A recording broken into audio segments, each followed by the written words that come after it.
Hello friend, welcome back to my channel Ani BHU mathematics. Friend, जैसा कि आप सभी को पता है कि आज हमारे class 11 CHS entrance exam over हो चुके हैं टोटली, वो भी मैथ्स ग्रुप के। मैथ्स ग्रुप के याद रखना, मैं लिख देता हूँ, मैथ्स ग्रुप की बात कर रहा हूँ। ठीक है, अब बच्चों के जनरल सवाल स्टार्ट हो गए। सर कितना गुड अटेम्प्ट होना चाहिए सर, ताकि मेरा वहाँ एडमिशन हो जाए। सर आज का एग्जाम हाई था, इजी था या मॉडरेट था। सर कट ऑफ क्या लास्ट ईयर से हाई जाएगा या लो रहेगा, नहीं बता। सर लास्ट ईयर का कट ऑफ ही कितना था, यही बता दो। तो इन सारे क्वेश्चन को मैं बिना रुके आपको जवाब दूंगा। याद रखना फ्रेंड, मैंने अभी आपके क्वेश्चन जो कि मैथ्स के आए थे, मैंने सारे क्वेश्चन का एनालिसिस किया है और मुझे लगा कि ये लास्ट ईयर जो ना मैथ्स पूछा गया था, इस ईयर मतलब लास्ट ईयर और दिस ईयर, लास्ट ईयर उन्होंने काफी अच्छे से क्वेश्चन पुट करा था, इस ईयर उन्होंने केवल उठाया और दे दिया है। ठीक है, एक दो क्वेश्चन की बात करें तो छोड़ दो, बट मुझे लगता है कि इस बार क्वेश्चन इन्होंने, सॉरी लास्ट ईयर डाउन था, इस ईयर अच्छे से क्वेश्चन पूछा गया है। देखो गड़बड़ ना हो जाए, एक सेकंड मुझे जरा समय दीजिए। हाँ, अब लास्ट ईयर जो क्वेश्चन था वो उन्होंने एज इट इज आपके एनसीईआरटी थे, बट इस बार थोड़े अच्छे क्वेश्चन पुट किए थे, तो मुझे थोड़ा अच्छा लगा। अच्छा, दूसरा फिजिक्स। फिजिक्स में आपको क्लास 11th के क्वेश्चन देखने को मिले होंगे 10th + 11। मैंने बार बार यही कहा था कि लास्ट ईयर के पहले इन लोगों का यही पैटर्न फॉलो करते थे, लेकिन लास्ट ईयर कोविड के बाद पहली बार हुआ था, तो इन्होंने वो पैटर्न वहीं तोड़ा और क्लास 10th का केवल दिया था। लेकिन इस बार 10th + 11 दोनों मिले थे, तो उम्मीद करता हूं कि ये भी समझ में आया होगा कि लास्ट ईयर थोड़ा सा अच्छा, इस बार बढ़िया। क्लियर। अब मैथ हो गया, फिजिक्स हो गया, केमिस्ट्री। केमिस्ट्री भी इन्होंने वैसे ही रखा था, तो मुझे नहीं लगता कि केमिस्ट्री का थोड़ा सा इन्होंने लेवल अच्छा रखा है, बल्कि वैसा ही मुझे लगा। हाँ, इंग्लिश तो बहुत अच्छा था। इंग्लिश मैंने आप लोगों को अपने YT चैनल पे बताया था कि किस तरह के क्वेश्चन पूछते। मैंने आपको कुछ लगभग 20-25 क्वेश्चन के प्रैक्टिस भी कराए थे, सेम हूबहू डिक्टो उसी तरह के क्वेश्चन उन्होंने पूछे थे, तो मुझे नहीं लगता कि इस बार वैसा रखा, वो भी इक्वल है। हाँ, करंट अफेयर आप इंग्लिश और हिंदी, हिंदी की थोड़ी सी बात कर लेते हैं। हिंदी इन्होंने अच्छी करी है, हिंदी थोड़ी सी अच्छी थी। और करंट अफेयर तो भाई साहब लास्ट ईयर की तुलना में ये क्यों, लास्ट ईयर तो बाहर से क्वेश्चन थे, इस ईयर इन्होंने सारे आपके बुक से पूछे हैं। कुछ मूवमेंट्स के बारे में पूछ लिया है, वो भाखड़ा नागल डैम कहाँ पर है उसमें मिसकरेक्ट बताना है, तो इस तरह के क्वेश्चन थे। ठीक है, तो अटेम्प्ट तो मुझे लगता है कि जिनके थोड़े कम भी हुए हैं तो उनको ज़्यादा टेंशन लेने की जरूरत नहीं है। बट हाँ, याद रखना इस बार इन्होंने मतलब बच्चों ने, काफ़ी कम बच्चों ने फॉर्म फिल कर रहा था। लास्ट ईयर 1.25 लाख थे, इस ईयर केवल 75,000 ही है। तो देख सकते हो 50,000 की कम लड़कों की, तो एग्जाम में फाइट अच्छा होगा, ये मैं आपको पहले ही बता रहा हूँ। तो पहला क्वेश्चन है कि क्या गुड अटेम्प्ट है, अभी बताता हूँ। एग्जाम हाई और मॉडरेट था, तो मैंने आपको बता दिया। ओवरऑल एग्जाम मुझे थोड़ा सा इजी टू मॉडरेट की तरफ लगा है, टोटली इजी नहीं था, मॉडरेट लगा है थोड़ा सा। ठीक है, तो कट ऑफ लास्ट ईयर से मैं ये नहीं कहूँगा डाउन हो जाएगा, क्योंकि लास्ट ईयर बच्चे ज़्यादा थे, इस ईयर कम है, तो कट ऑफ भी लगभग उतना या उससे ऊपर ही होगा। क्योंकि अगर जिन्होंने अच्छा अटेम्प्ट करा है तो उनके तो जाहिर सी बात है मार्क्स बढ़ने चाहिए, और वो बढ़ेंगे भी। क्लियर। कट ऑफ हाई जाएगा या नहीं, मैं अभी इसका डिटेल एनालिसिस करके बताता हूं। अब ये देख लो, पहले सबसे पहले अब ये देखो लास्ट ईयर का कट ऑफ क्या था। अगर जिनको नहीं दिख रहा है, मैं उनके लिए जूम कर रहा हूं, थोड़ा ध्यान से देख लेना, बल्कि इसे कहीं नोट भी कर लो आप। ये देख सकते हो कि अनरिजर्व के लिए लास्ट ईयर जो इन्होंने कट ऑफ रखी थी वो 231 का मतलब हो गया लगभग 73 क्वेश्चन। एससी के लिए 195 मतलब लगभग 63 क्वेश्चन। एसटी के लिए 126 का मतलब लगभग 43 to 48 क्वेश्चन मान के चलते, ये मैंने ऑन एवरेज रेंज रखा है। ओबीसी के लिए 225 है, 225 का मतलब लगभग इसमें आप मान के चलो तो ये भी 70 क्वेश्चन के अप्रॉक्स है। ईडब्ल्यूएस 210 है, ओबीसी से भी कम है, ये एग्जैक्ट 70 है। ये 70+ होगा, ये 70 से कम ही है, समझ के हो। अब ये देख लो, इनमें हम लोगों के मतलब की चीजें यही थी। अब मैं इसे थोड़ा सा शॉर्ट कर रहा हूं, अब मैं दिखाता हूं कि इस साल क्या जाने की प्रोबेबिलिटी होगी। देखो जितने भी बच्चे जर्नल हैं, ठीक है, जनरल बच्चे, जितने भी हमारे बच्चे जनरल हैं, ठीक है, एक सेकंड में थोड़ा कलर चेंज कर दूं ताकि आपको आसानी से दिखे। हाँ, जितने भी हमारे जनरल बच्चे हैं, मैं और ओबीसी बच्चे हैं, एससी, एसटी एंड लास्ट में ईडब्ल्यूएस रख रहा हूँ। इसको रखने का ऐसा मत समझना कि सर ये क्या नीचे रख दिए हम, बहुत नाराज होगा, नहीं नहीं ऐसे मत समझो इसको। मैं अभी आपको 3 तरह के बच्चों को मैं कैटेगराइज कर रहा हूँ, ठीक है। अब इसको जितने अच्छे से समझ सकते हो आप समझो। देखो फ्रेंड, एक होगा बिलो पार, मतलब जितना आना चाहिए उससे कम। एक एग्जैक्टली बिलो पे, मतलब एकदम पार लेवल पे होगा, पार। एक होगा हाई, जो जनरल बच्चा है जिनके अटेम्प्ट मैथ, फिजिक्स, केमिस्ट्री और इंग्लिश हिंदी में मिला करके 70 तक आ रहे हैं, 70 तक आ रहे हैं, उनके लिए देखो चांसेस कम है, मैं पहले बता रहा हूं। इसलिए क्योंकि ये देखोगे तो 210 नंबर है, मैंने बोला ना पेपर का लेवल थोड़ा सा ऊपर है बट बच्चों की संख्या कम है, तो आपको cut off as it is ही देखने, बल्कि थोड़े हाई ही जाएंगे, कम नहीं जाएंगे। अच्छा, जो बिलो पार है वो 70 to 75 अटेम्प्ट करके बैठा होगा बच्चा। हाँ सर ये बात तो सही कह रहे हैं, हाँ मैं समझ रहा हूँ, 5 क्वेश्चन यानी 20, लगभग 230 मार्क्स, ये इनके कट ऑफ अच्छे से क्लियर हो जाएंगे और इनको शायद से पेड शीट पे मिले। लेकिन जो बच्चा हाई, जिनके चांसेस बहुत अच्छे हैं, अगर उसके 80 क्रॉस हो रहे हैं, 80 प्लस, भाई साहब आप एडमिशन डन समझो, आपका हो जाएगा, आप वहाँ एडमिशन ले रहे हो।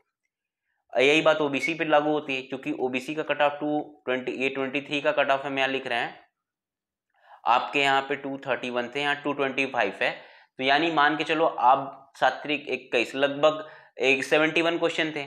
अगर आपके भी लगभग 65 क्वेश्चन अटेम्प्ट करते हो जो बिलो लेवल है, उनके देखो चांस कम है। अब जो 75 आ रहे हैं उनके एडमिशन हो भी सकते हैं, लेकिन अगर आप 75 से 80 के बीच में लाई कर रहे हो, 80 के बीच में, तो आपके भी एडमिशन अच्छे होंगे, बिल्कुल होंगे। इवन आप कहीं ना कहीं जनरल की सीट पे चले जाओगे। एससी की बात करते हैं, एससी वाला भैया, चूंकि इनका हमें कट ऑफ पता है कि ये आई थिंक 215 नहीं 200 नहीं 195 था ना, हाँ 195, यानी कि अगर ये लगभग 60 क्वेश्चन अटेम्प्ट करके रहे हैं बच्चे, 61 या 60 से प्लस है, तो ये एग्जैक्ट बिलो लेवल पे, मतलब समझ करो कि इनके कट ऑफ क्रॉस हो भी सकते हैं, नहीं भी। लेकिन अगर आप यही 60 से 65 के बीच में आते हो तो आपके कट ऑफ होने के चांस है और एडमिशन भी होने के है। लेकिन अगर 65 से 70 आ गए तो भाई साहब आपके भी एडमिशन डन है, ये मान के चलो। एससी की बात करें, एससी वाले में तो 125 मार्क्स था आई थिंक, तो इनके तो ज़्यादा सोचना नहीं भैया। अगर आप अभी इसमें 50 ला दियो ना तो आप एडमिशन डन है समझो। 50 मतलब लगभग 3-5-15, हाँ। अगर लेकिन अगर आप 55, ये देखो ये बिलो लेवल है, अगर इसमें 55 है तो आपके एडमिशन हो सकते हैं, इसमें चांस है। लेकिन अगर आप 55 से प्लस आ रहे हो, 58 वेट ला रहे हो, तो आपका एडमिशन समझो डन। ईडब्ल्यूएस वाले भैया ओबीसी से बीच में आओ आप। ओबीसी से बीच में आने का मतलब ऐसा नहीं कि आपके कट ऑफ बहुत गिरेंगे, 1-2 नंबर मान के चलो कि आप 63 से 65 अटेम्प्ट करते हो तो एग्जैक्ट क्रॉस करोगे। लेकिन अगर आप 65 से 68 तक आते हो तो आपके कट ऑफ के ऊपर आने हैं। लेकिन अगर आप 68 से 73 तक आते हो तो आपके एडमिशन भी हो सकते हैं, ठीक है। देखो मैं बार बार ये कह रहा हूं, ऑन एवरेज मेरे कहने का मतलब है कि यदि फ्रेंड आप सभी के जो कट ऑफ है, जो जनरल वाले बच्चा है, अगर उसका अटेम्प्ट 75 से 80 के बीच में आता है तो उसके एडमिशन बहुत अच्छे चांस है, मैं ये बोल रहा हूँ। लेकिन अगर आपके इसके ऊपर है, सपोज करो 83-82 है, तो बहुत बहुत बहुत अच्छा चांस है। ओबीसी वाले भैया आप भी अपने आप को इसी रेंज में ही रखना, इस बार ज़्यादा दूर जाने की जरूरत नहीं है, तो मैं आपको 76 से 81 तक का सलाह दूंगा। दूसरे जनरल ओबीसी, एससी की बात कर लो, एससी वाले भैया और एसटी वाले भैया लोग, जितने भी लोग हैं आप ये मान के चलो कि अगर आपके 75 प्लस हैं बहुत अच्छे हैं, और आपके यहाँ 65 से लेकर के 70 तक है तो बहुत अच्छे। ईडब्ल्यूएस में जितने भी मेरे फ्रेंड हैं उनको केवल ये देखना है, आपको जनरल और ओबीसी के बीच में रखना है। तो देख लो बहुत ज़्यादा माइन्यूट सा फर्क आ रहा है, तो अब मैं आपको ये सजेशन दूंगा कि 75 से 78 अगर है तो आपके हैं, लेकिन अगर आपके 80 प्लस जा रहे हैं तो आपके भी बहुत बढ़िया चांस है। क्लियर? ये मैंने ऑन एवरेज छोटा मोटा आपको जानकारी देते हुए बताया कि क्या गुड अटेम्प्ट रहे होंगे हमारे और लास्ट ईयर का कट ऑफ क्या था, ये मैंने आपको भी दिखा दिया। और अब मैं आपको बताता हूं कि इस साल मैथ्स के आए हुए क्वेश्चन, देखो मैंने पहले ही बोला था कि ये जो मेरा वीडियो है ना, ये कट ऑफ तो है ये, और एनालिसिस के भी वीडियो है जो इस बार के क्वेश्चन आए हैं। देखो नो सोल्यूशन के लिए हम सभी को पता है फ्रेंड कि क्या है इसका आंसर, पहले तो सपोज करो सब लोग कि ये है। अब कैसे होना है, A1 अपॉन में A2 is equal to B1 upon में B2 is not equal to C1 upon में C2, हम सभी को पता है ये पैरेलल का कंडीशन, और पैरेलल में ही नो सोल्यूशन होता है। क्यों? क्योंकि पैरेलल में लाइन एक दूसरे को कभी कट नहीं करेंगे तो कोई सोल्यूशन नहीं मिलेगा।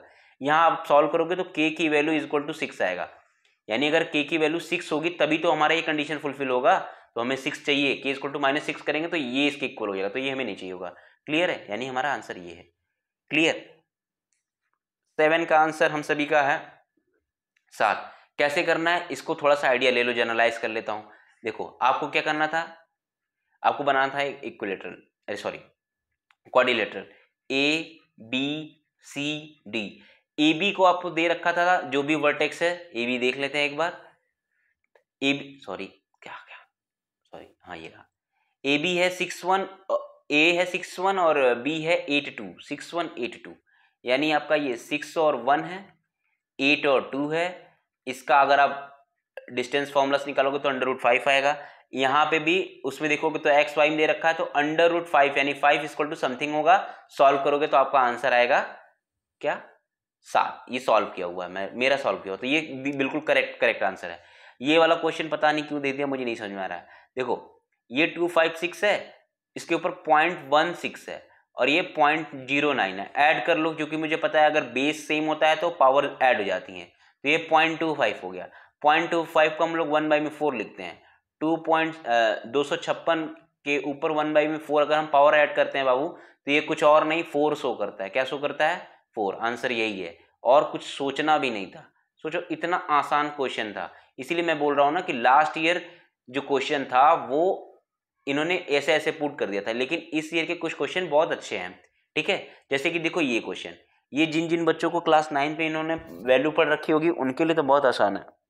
ठीक है, करना कैसे होता है आप सभी को पता है कि x इक्वल टू हम मान लेंगे 2.36, ये बार है। ठीक है, इसमें हम 100 से मल्टीप्लाई कर देते हैं तो ये 236, ठीक है, पॉइंट ये, उसके बाद लगातार ये 0.6 ऐसे इसके ऊपर बार चला जाता है। इसको ब्लैक से सॉल्व करें तो शायद ज़्यादा आपको अच्छा लगेगा। ये 0.36 इस पर चला जाएगा ऐसे ही बार बार, तो क्या होगा फिर? अब इसको पीछे दिखाता हूँ, देखो क्या हो जाएगा ये 100x। ठीक है सर, 100x इक्वल टू 236.36 ऐसा होता है। अब हम इसको क्या लिख सकते हैं जरा बताओ तो? 234 प्लस 2.36 लिख सकते हैं सर जी, बिल्कुल लिख सकते हैं।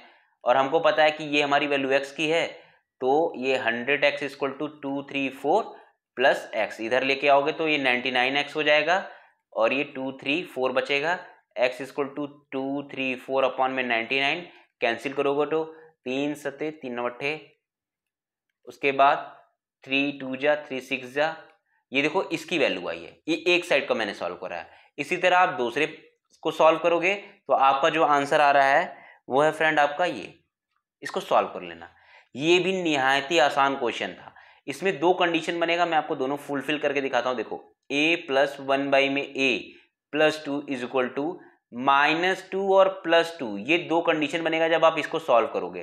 क्लियर? क्या a प्लस बी का होल स्क्वायर था, मैंने इसको इधर भेज दिया तो ये इधर आ गया रूट में।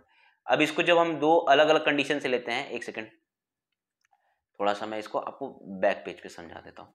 देखो सॉरी, देखो a प्लस 1 में a plus 2 is equal two plus -2 करोगे। एक बार आप इस a को +2 के साथ लो, एक बार इस पूरे को -2 के साथ लो।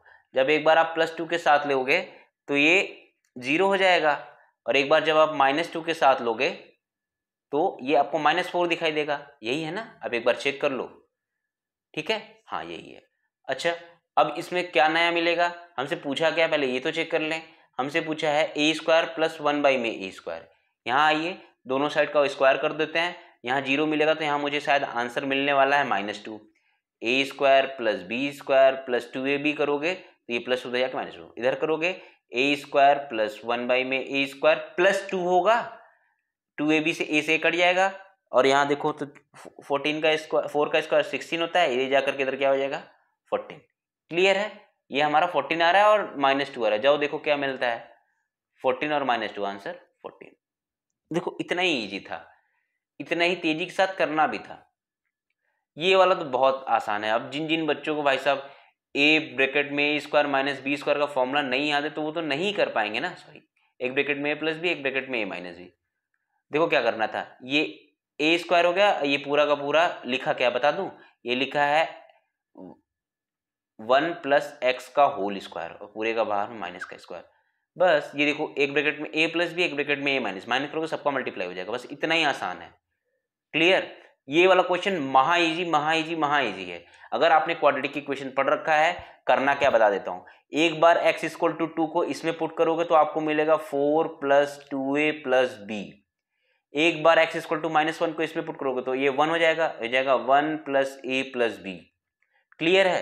ये बोल रहा है इसका रेशियो दे रखा है, यानी इसको डिवाइड कर दो और आपका 4/3 दे दिया है। इधर सॉल्व करो और लास्ट में दे रखा है is x plus 1 is factor, यानी कि ये इसका फैक्टर है तो हो जाएगा 1 plus a minus A plus B is equal to 0। कैसे माइनस हुआ? क्योंकि ये फैक्टर है तो इसको सेटिस्फाई करेगा, तो x इक्वल टू यहाँ से -1 आ गया, -1 उठा करके इसमें पुट कर दोगे तो ये वैल्यू मिलेगी। a plus B is equal to minus, इधर भेज दो, इधर आएगा तो a हटाओगे यहाँ से तो आपका प्लस मिल गया। अब b की वैल्यू यहाँ पुट करके इसमें सॉल्व कर दोगे तो जो आपका आंसर आ रहा है, मेरे सॉल्व करने पे आया था 4 वाला। आप इसे बिल्कुल इत्मीनान से मैच करना। क्लियर है? आओ इसको चेक करें। ये बहुत अच्छा क्वेश्चन था, मुझे बहुत मजा आया इस क्वेश्चन को करने में। लिटरली बताता हूँ, बहुत मजा आया। सर क्या बात कर रहे हैं, कुछ समझ में नहीं आया था, आपको कैसे मजा आ गया?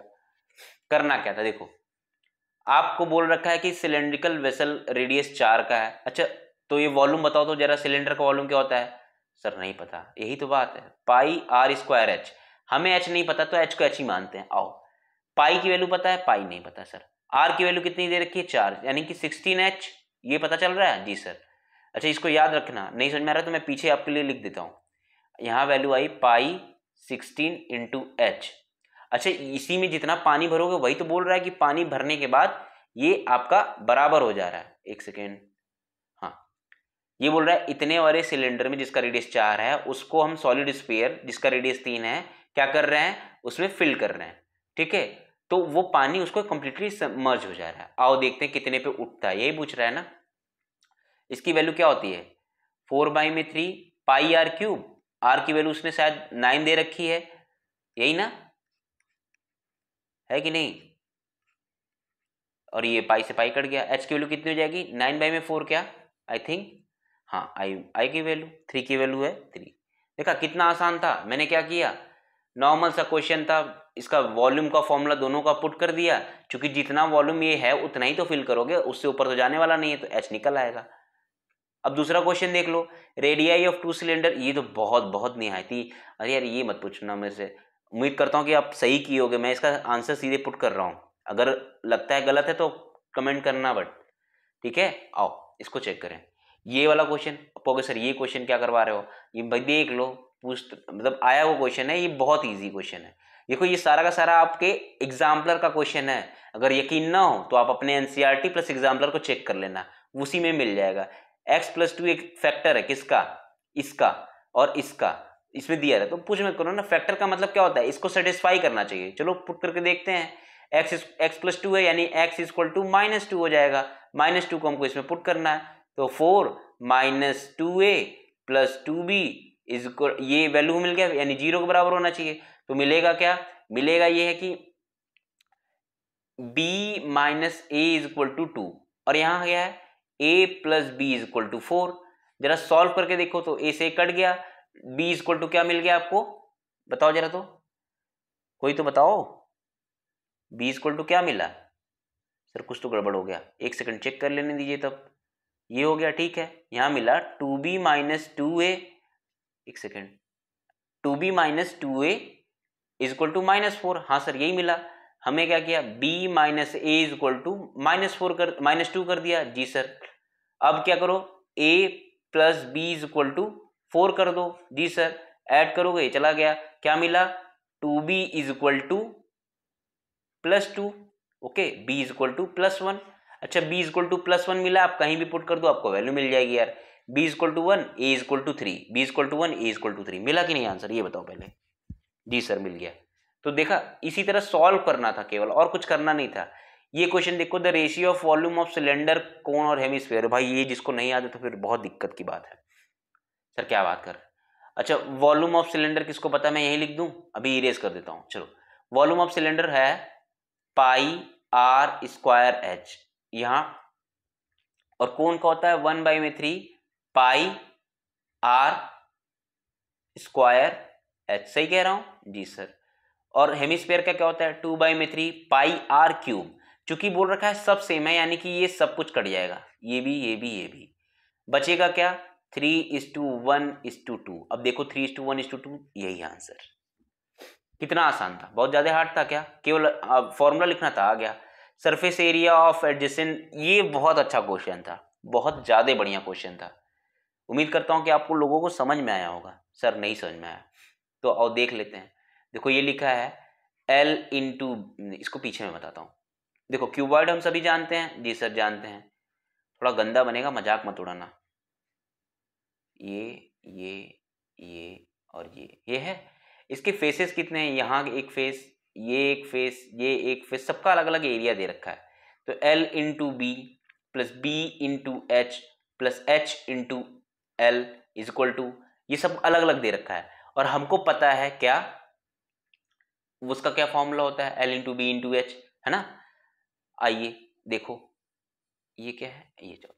अब जरा कुछ नहीं करना है, आप इस 36, 27 और 12 दे रखा है, 36, 27 और 12, तो 36, 27 और 12, ठीक है। इसको देखो तो ये 6 इंटू 6 लिखा है, ये 9 इंटू 3 लिखा है, ये 4 इंटू 3 लिखा है।